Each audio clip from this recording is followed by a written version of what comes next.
they came asking me who am I, and I told them, well, I gave my name, Victor Mercado, and I live here. And they said, you sure you live here? What apartment? When I gave my apartment, and they wanted to see my ID. And then when I showed my ID, why you say your address, different address? And I said, because I came from here to this address. I was living here first, and this is where I'm at right now. I just recently came from Puerto Rico.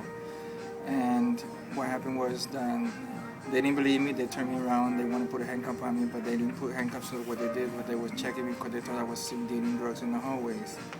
And I said, how is it impossible? Because knowing that I was in a suit, tie, and everything, they still wanted to check who I was, and they were checking my clothes and frisking, checking me if I had drugs on me or not.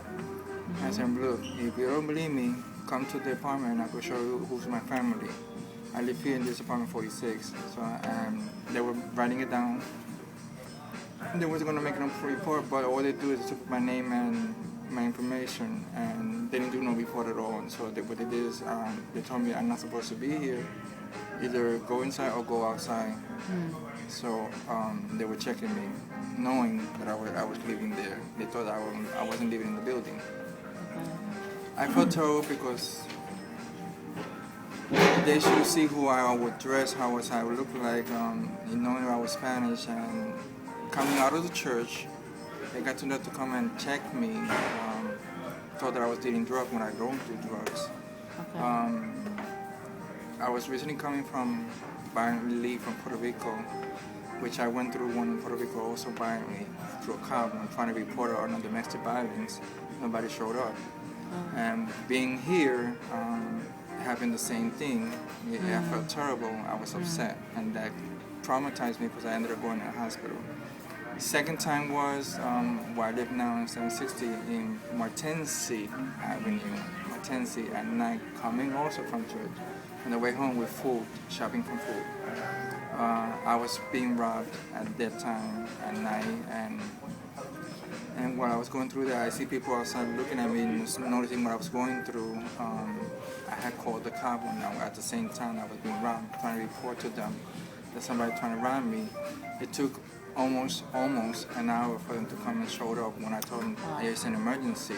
If it wasn't for the lady across the street building a private house that came and saw me what I was going through, came out and saved me, I would have been cut or stabbed or anything. And waiting for the cop, there was no cop. The lady called the cop, and then that's when they showed up. Because I told them we called twice and nobody ever showed up to where I was being abused in the street from where I lived. And it got to me because, I don't know if because of his race or anything, we call and call and call, nobody showed up, and then they say that nobody called, and then or they come to the area, they don't see, and we've been trying to reach someone. We have to do something because it's not fair. People go into trouble and everything, and nobody do anything about it. When we call the cops, I don't know what they're doing, they don't do anything about it. And then the only time that something happens is if somebody gets to die or anything. Right.